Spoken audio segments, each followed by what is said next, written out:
Om Namo Venkatesaya. Welcome to our channel. ఆ వెంకటేశ్వరుని ఆశీస్సులు మీ కుటుంబానికి ఎల్లప్పుడూ ఉండాలని మనస్ఫూర్తిగా కోరుకుంటున్నాను. శివుడి చేతిలో డమరుకం ఎందుకుంటుంది? దీని వెనుక అసలు నిజాలు ఇవే. శివుడి ఆజ్ఞ లేనిదే చీమైనా కుట్టదు అన్నది పెద్దలు చెప్పిన మాట. దేవుడిని నమ్మే వారికి ఈ మాట వెనుక ఎంత లోతైన భావన ఉందో, ఇది శివుడికి ఎందుకు అన్వయించబడిందో అర్థమై ఉంటుంది. సోమవారం శివుడికి చాలా ప్రత్యేకం అని చెబుతారు. శివుడిని పూజించడం, ఉపవాసం ఉండడం వల్ల ఎంతో పుణ్యం దక్కుతుందని, జాతకంలో గ్రహాలు అనుకూలంగా మారుతాయని అంటారు. అంతేనా, శివుడికి జలాభిషేకం లేదా రుద్రాభిషేకం చేయడం వల్ల శివుడు పరమానందభరితుడు అవుతాడట. అందుకే ఈయనను బోళాశంకరుడు అని అన్నారు. అయితే శివుడి చేతిలో డమరుకం ఉంటుంది. దీని వెనుక ఉన్న నిజం ఏమిటి? ఇది దేన్ని సూచిస్తుంది తెలుసుకుంటే, డమరుకం సంగీత వాయిద్యాలలో ఒకటి. చాలామంది సన్యాసుల దగ్గర డమరుకం ఉంటుంది.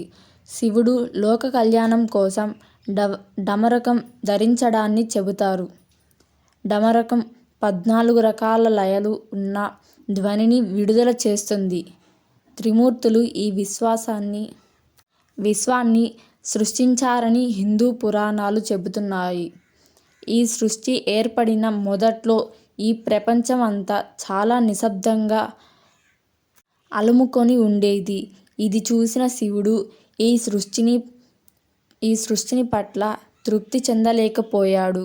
అప్పుడు బ్రహ్మ, విష్ణువులు అనుమతితో తన కమండలం నుండి నీటిని తీసుకొని మంత్రించి ఆ నీటిని భూమిపై చల్లాడు.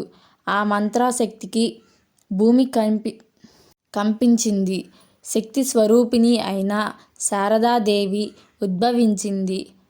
చతుర్భుజి అయిన శారదాదేవి ఒక చేతిలో వీణ, మరొక చేతిలో పుస్తకం, మూడవ చేతిలో జపమాల, నాలుగవ చేతిలో వరముద్రతో ఉంటుంది. శారదాదేవి తన చేతిలో ఉన్న వీణతో మధురంగా వీణ వాయించింది. ఆ వీణ ధ్వనికి సంతసించిన శివుడు వీణకు అనుగుణంగా తాను డమరుకాన్ని వాయించాడు. ఈ విశ్వంలో లయను స్థాపించడానికి శివుడు డమరుకాన్ని సృష్టించాడని చెబుతారు. దీనికి అనుగుణంగానే డమరుకం నుండి 14 లయలు ఉన్న ధ్వని వెలువడుతుంది. డమరుకం శబ్దంలో ఉన్న రిథం చాలా మానసిక రుగ్మతల నుండి ఉపశమనం కలిగిస్తుంది.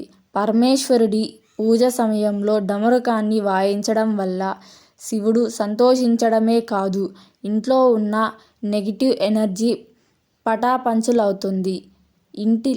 ఇంటిల్లిపాది మానసిక ఆరోగ్యాన్ని